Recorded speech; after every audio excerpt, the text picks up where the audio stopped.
El desconocido entró en Dusk Creek justo cuando subastaban a un ser humano. Estaba sentado en su curtido caballo, observando a una joven de pie sobre una caja de madera mientras los hombres gritaban números como si fuera ganado. Su vestido estaba roto, su rostro manchado de tierra, pero sus ojos ardían con una rebeldía que le oprimió el pecho. Marcus había visto muchas cosas feas en sus 32 años, pero esto le impactó de forma diferente. La chica no debía de tener más de 20 años, y la forma en que mantenía la barbilla en alto a pesar de todo le decía que aún no estaba rota. El subastador, un hombre gordo con los dientes manchados de tabaco, se estaba impacientando. «Vamos, caballeros. Sara debe $300 de la deuda de juego de su padre. Un buen ejemplar, bueno para cocinar, limpiar, lo que sea que necesiten». La multitud de hombres rudos rió ante la insinuación, y Marcus sintió que se le apretaba la mandíbula. La puja más alta era de $250, de un hombre barbudo que no dejaba de lamerse los labios. Marcus había visto esa mirada antes. Nunca terminaba bien para las mujeres. Los ojos de la chica recorrieron desesperadamente el lugar, buscando algo, cualquier cosa que pudiera salvarla. Fue entonces cuando lo miró directamente. Por un instante, el tiempo se detuvo. No suplicó con la mirada como él esperaba. En cambio, lo miró como si intentara memorizar su rostro, como si supiera que algo terrible estaba a punto de suceder y quisiera recordar a la última persona decente que había visto. Marcus tocó la bolsa de cuero escondida bajo su abrigo desgastado. Dentro había suficientes monedas de oro para comprar medio pueblo, pero nadie allí lo sabía. Para ellos, él era solo otro vagabundo con polvo en las botas y agujeros en la camisa. Se había esforzado mucho para parecerlo. El hombre barbudo volvió a levantar la mano. 275, gritó con una sonrisa. Marcus se había prometido a sí mismo permanecer invisible en este pueblo. Tenía asuntos que atender, gente que evitar, y llamar la atención era lo último que necesitaba. Pero ver a esa chica ser vendida a ese animal era algo que no podía soportar. Empujó a su caballo hacia adelante, separando ligeramente a la multitud. Su mano se llevó a su abrigo. $500, dijo en voz baja. Toda la multitud guardó silencio. El subastador se quedó boquiabierto. Incluso la chica lo miró con asombro. «Dijiste $500, balbuceó el subastador. Marcus asintió una vez, sin apartar la mirada del rostro de la chica. Vio confusión allí, mezclada con una leve chispa de esperanza. El hombre barbudo se giró, con la furia distorsionando sus rasgos.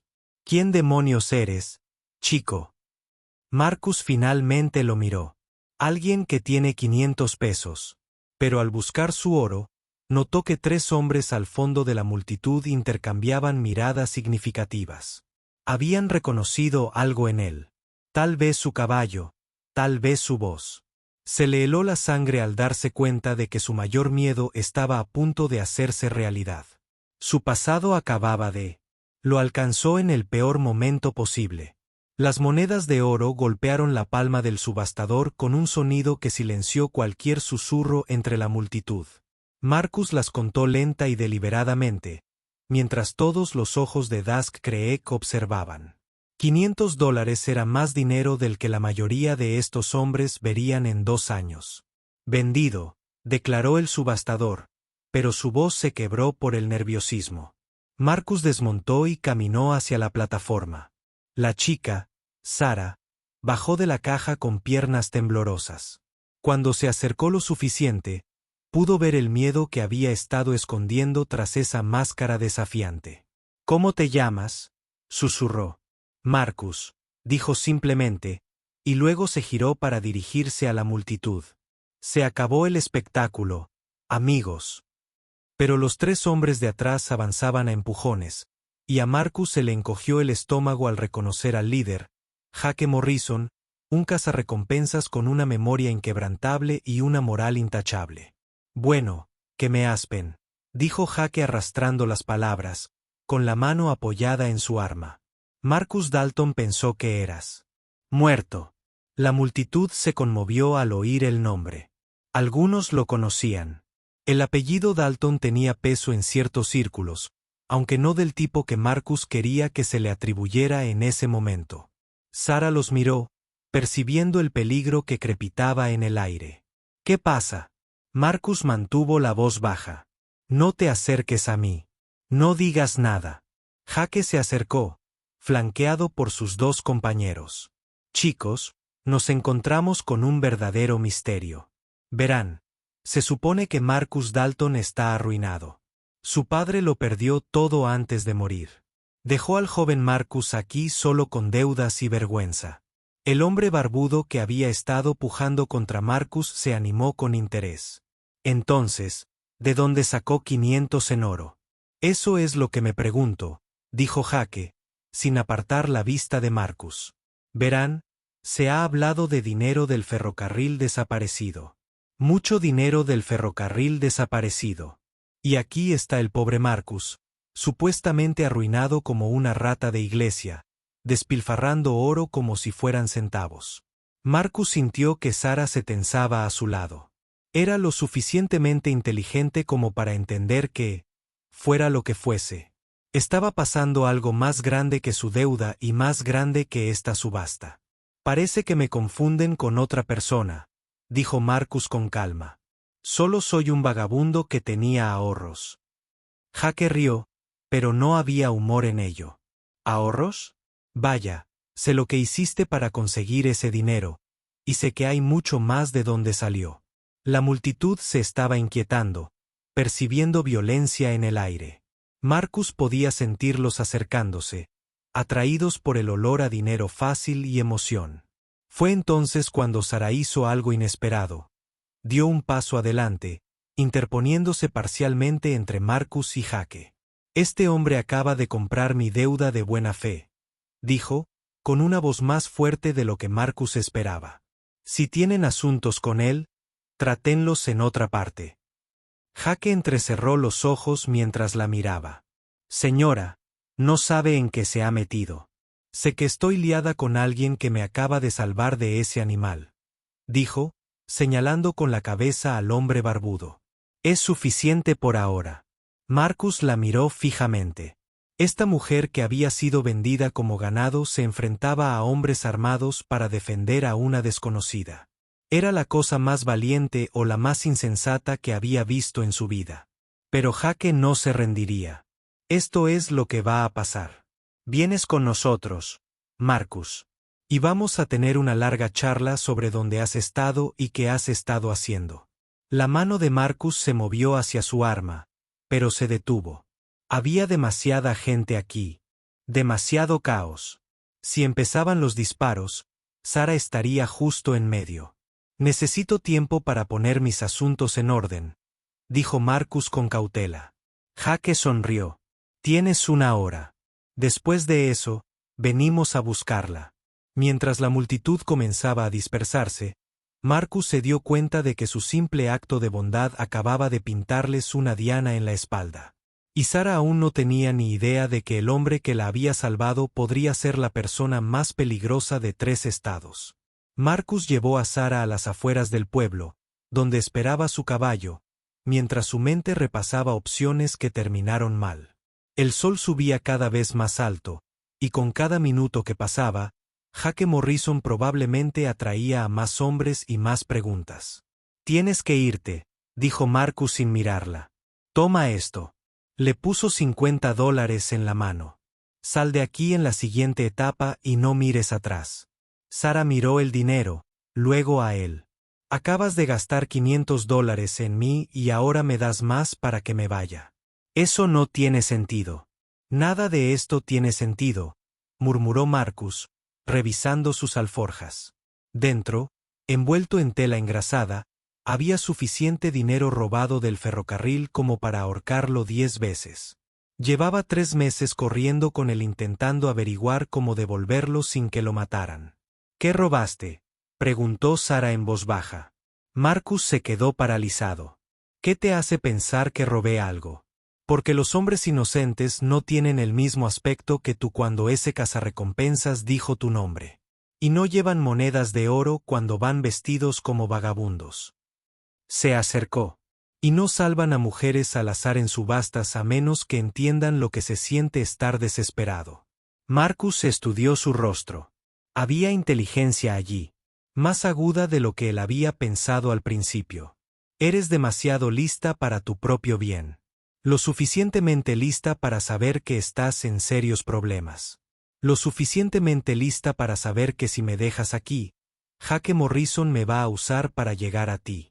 Ella tenía razón, y ambos lo sabían. Jake la atraparía en el momento en que Marcus saliera del pueblo. La usaría como palanca para obligarlo a regresar. El dinero pertenece al Ferrocarril Central del Pacífico, dijo Marcus finalmente. No lo robé exactamente, pero tampoco lo gané. ¿Qué significa eso? Marcus miró hacia las montañas donde había escondido el resto de la fortuna. Mi padre trabajó para el ferrocarril antes de morir. Descubrió que algunos hombres estaban robando dinero de los salarios de los trabajadores, vendiendo suministros que nunca existieron, llevando doble contabilidad. Cuando intentó denunciarlo, lo mataron. Los ojos de Sara se abrieron de par en par. Así que tomaste su dinero. Tomé pruebas. El dinero era parte de ello. He estado intentando averiguar cómo desenmascararlos sin que me ahorquen por robo. ¿De cuánto dinero estamos hablando? Marcus dudó. Suficiente para comprar este pueblo 2 veces. Antes de que Sara pudiera responder, el sonido de caballos acercándose los hizo girar. Jake Morrison cabalgaba hacia ellos con 6 hombres detrás. Y no venían a hablar. No van a esperar ni una hora, dijo Sara. Marcus la agarró del brazo. ¿Sabes montar? Bastante bien. Entonces nos vamos. La ayudó a subir a su caballo. Pero mientras se preparaban para huir, la voz de Jake resonó a lo lejos. Marcus Dalton. Sabemos lo del dinero del ferrocarril. Sabemos lo del escondite en el Cañón del Diablo. A Marcus se le heló la sangre. Si Jake sabía lo del Cañón del Diablo, alguien lo había estado vigilando durante semanas. Alguien lo había seguido hasta su dinero. También sabemos lo del diario de tu padre, gritó Jake. El de todos los nombres. Sara sintió que Marcus se ponía rígido frente a ella. ¿Qué diario?, susurró. Pero Marcus miraba a los escritores que se acercaban con una expresión de absoluto horror. No solo quieren el dinero, dijo en voz baja. Quieren enterrar la verdad sobre lo que le pasó a mi padre y a todos los que lo saben, incluyéndola a ella. Marcus espoleó con fuerza a su caballo, corriendo por el estrecho sendero del cañón con Sara aferrada a su lomo. Tras ellos, el estruendo de los cascos que los perseguían resonaba en las paredes rocosas. Jake Morrison y sus hombres acortaban la distancia rápidamente. ¿A dónde vamos?, gritó Sara por encima del viento. A un lugar que no pueden seguir con caballos, respondió Marcus, guiándolos por una traicionera ladera rocosa que desafiaría incluso a su experimentada montura. A medida que subían, Sara vislumbró a sus perseguidores abajo. Ahora son más, había notado Marcus también. Lo que empezó con 6 jinetes se había convertido en al menos 12. La noticia se extendía rápidamente, y todos los cazarrecompensas y oportunistas del territorio se sentirían atraídos por la promesa del oro del ferrocarril. Llegaron a una estrecha cornisa donde Marcus finalmente se detuvo, con su caballo resoplando con fuerza. Desde allí, podían ver todo el valle. Abajo. Y lo que vio Sara la dejó sin aliento. «Dios mío», susurró. El sendero tras ellos se estaba llenando de jinetes. No solo los hombres de Jake, sino lo que parecía un pequeño ejército convergiendo hacia su posición. Algunos venían de Dust Creek, otros de direcciones completamente diferentes. «Dijiste que tu padre tenía un diario», dijo Sara, recuperando el aliento. «¿Qué contenía?». Marcus sacó un libro encuadernado en cuero de su alforja. Sus páginas estaban desgastadas y manchadas. Nombres, fechas, cada trato turbio, cada cargamento robado, cada testigo asesinado. 3 años de documentación. Sara lo abrió con cuidado, hojeando las páginas. Su rostro palideció. Estos nombres, algunos de ellos son funcionarios del gobierno, jueces, sheriffs. Ahora entiendes por qué quieren enterrar todo esto y por qué nos quieren muertos. Sara lo miró. El dinero del ferrocarril nunca fue el verdadero premio, ¿verdad? El dinero era solo la forma que tenía mi padre de llamar su atención. Sabía que irían a por cualquiera que lo tuviera. Quería que se rebelaran usándote como cebo. Marcus asintió con gravedad. Excepto que yo. No creo que esperara que tardara 3 años ni que yo arrastrara a una mujer inocente a esto. Un disparo de rifle resonó en el aire. La bala impactó en la roca a centímetros de la cabeza de Marcus.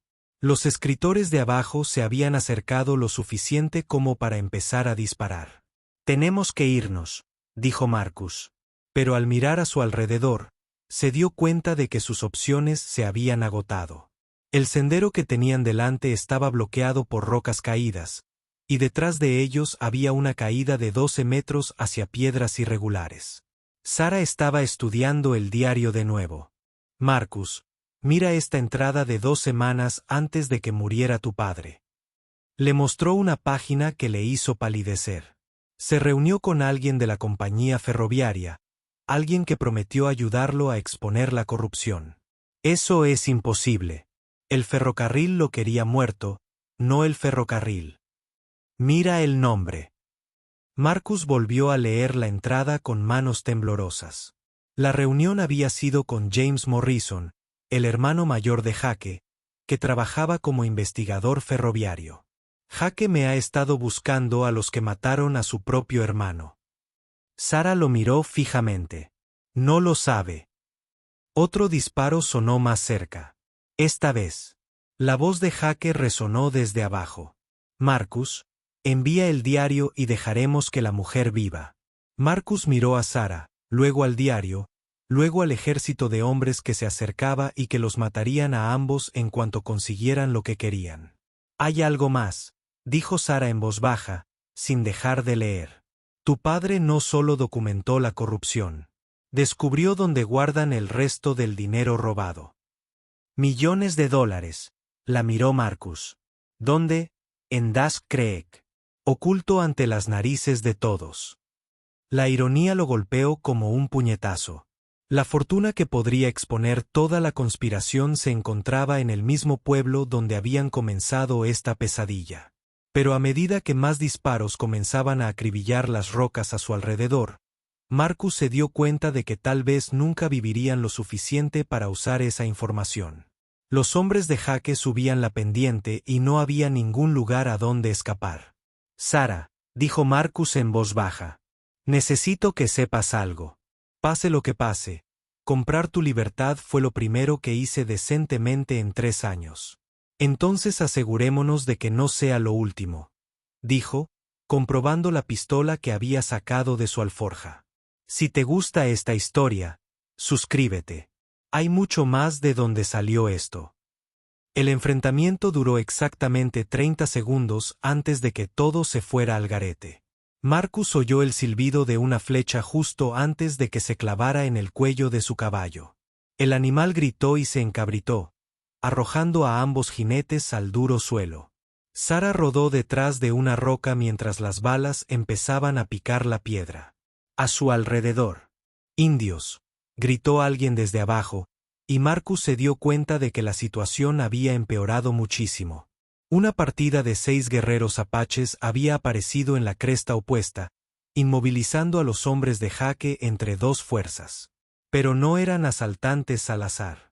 Marcus reconoció a su líder, un guerrero con cicatrices llamado Pluma de Cuervo, que tenía buenas razones para odiar a cualquiera relacionado con el ferrocarril. Los apaches habían perdido a su familia en una masacre ferroviaria hacía 2 años. Una masacre que el padre de Marcus había documentado en su diario. No están aquí por nosotros, le dijo Marcus a Sara mientras la llevaba a un lugar mejor cubierto. Quieren a los hombres de Jake. ¿Cómo lo sabes? Porque le di a la gente de Pluma de Cuervo información sobre los hombres que mataron a su familia. Ha estado buscando a los mismos funcionarios corruptos que nosotros. La batalla abajo estalló en caos. Los hombres de Jake se vieron atrapados en el fuego cruzado entre los guerreros apaches y las escarpadas paredes del cañón.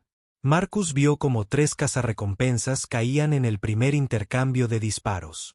Pero Jake Morrison fue más inteligente que sus hombres. En lugar de luchar contra Apache, ascendía directamente hacia la posición de Marcus y Sarah con 2 de sus mejores tiradores.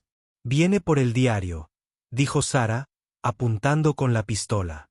«Que venga», respondió Marcus, pero su voz tenía un peso que Sarah no había percibido antes. Cuando la cabeza de Jake apareció por el saliente rocoso, Marcus lo estaba esperando. «Hola, Jake. Dame el diario, Marcus. Esto termina aquí. De verdad. Porque tengo algo que contarte sobre tu hermano, James». El rostro de Jake se contorsionó de rabia. «Ni te atrevas a pronunciar su nombre. Lo mataste con la cruzada de tu padre.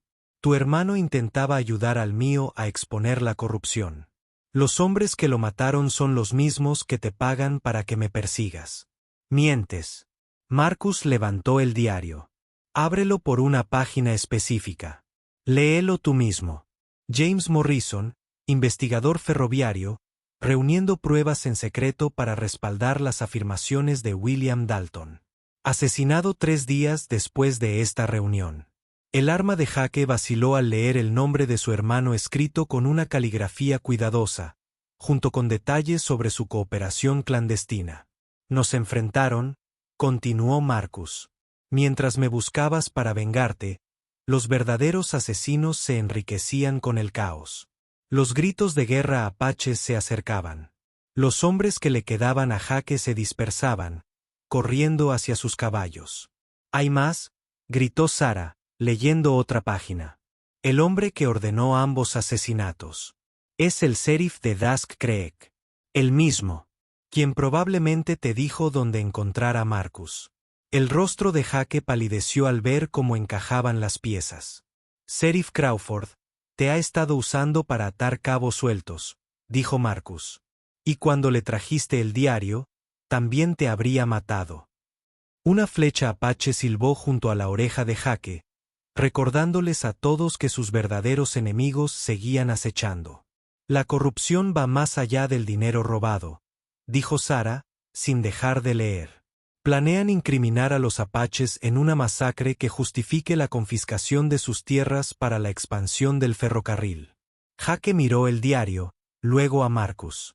«Y si esto es cierto, entonces tenemos que volver vivos a Dusk Creek», terminó Marcus.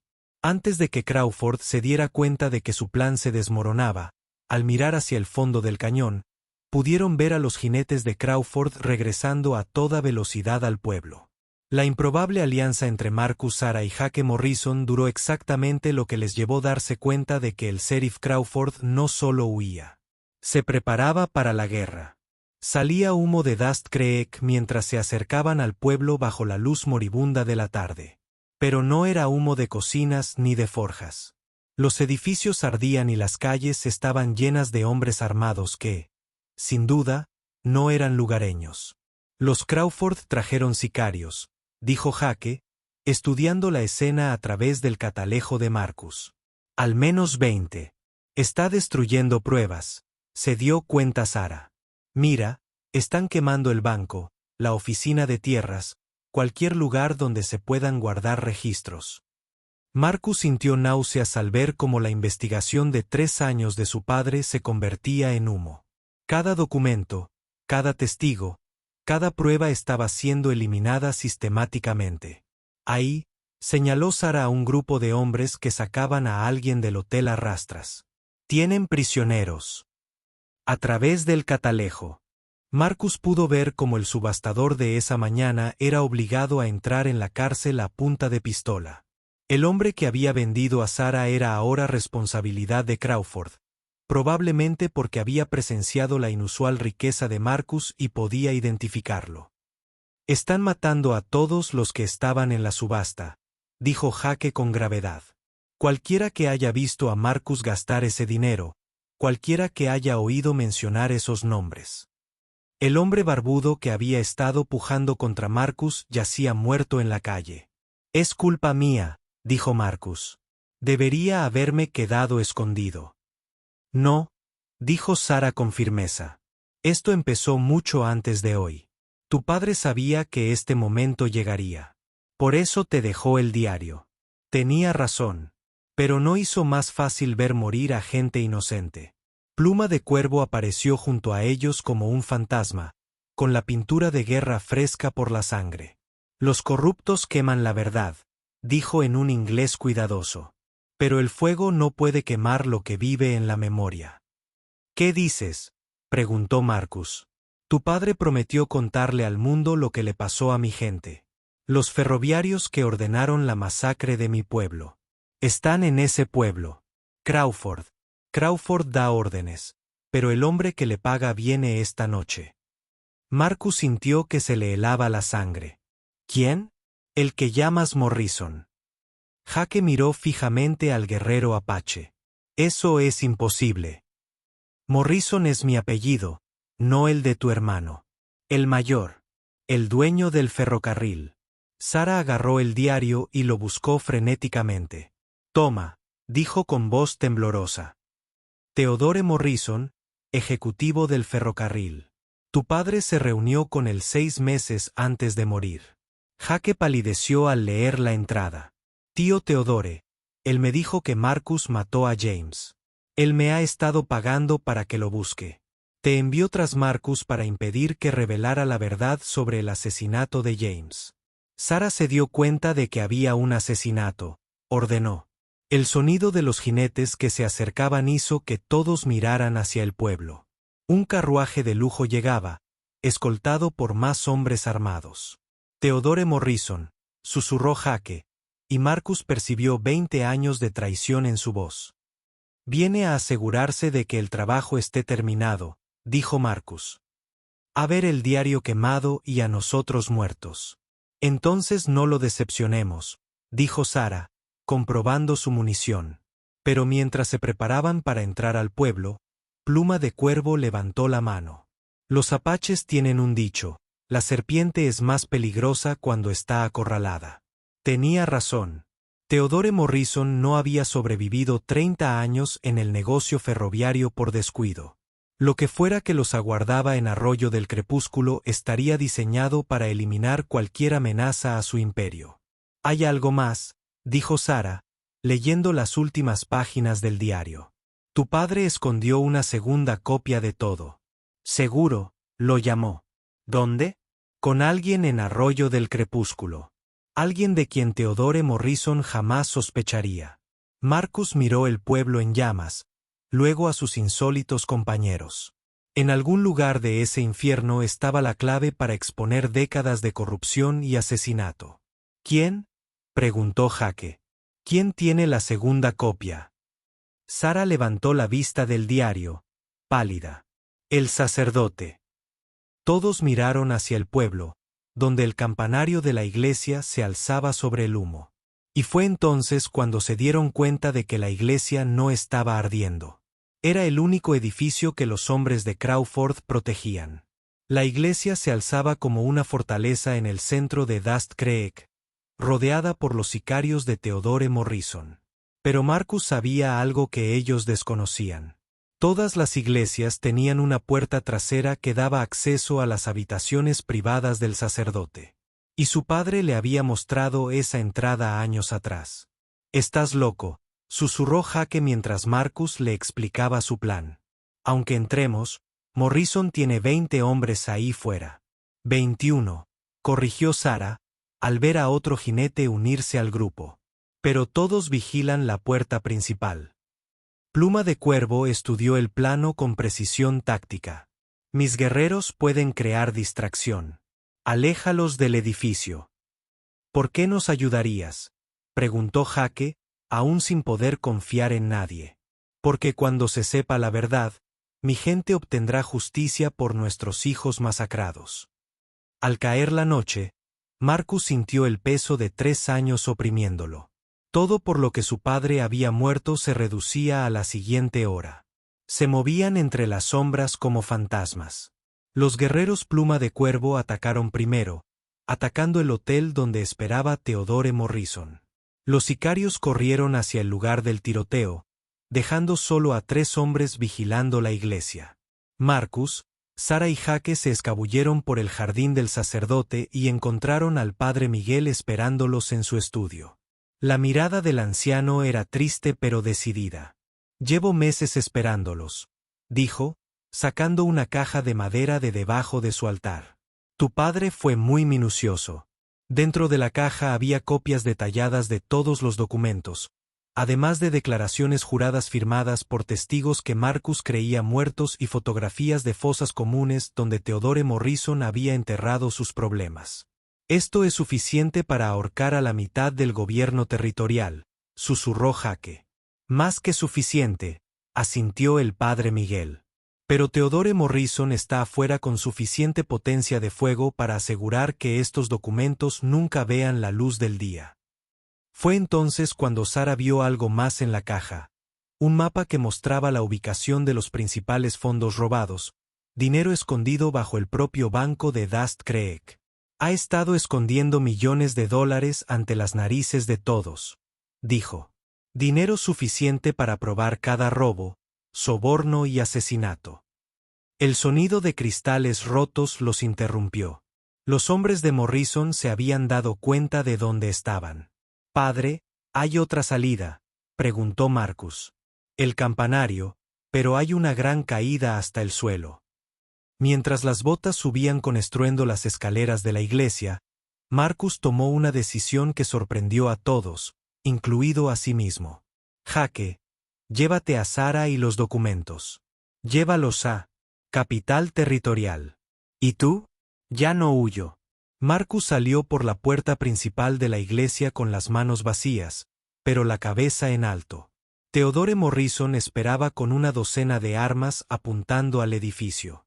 «Hola, tío», gritó Jake, emergiendo detrás de Marcus con los documentos en alto. «¿Sorprendido de verme vivo?» El rostro de Theodore Morrison pasó por varias expresiones antes de adoptar una fría intuición.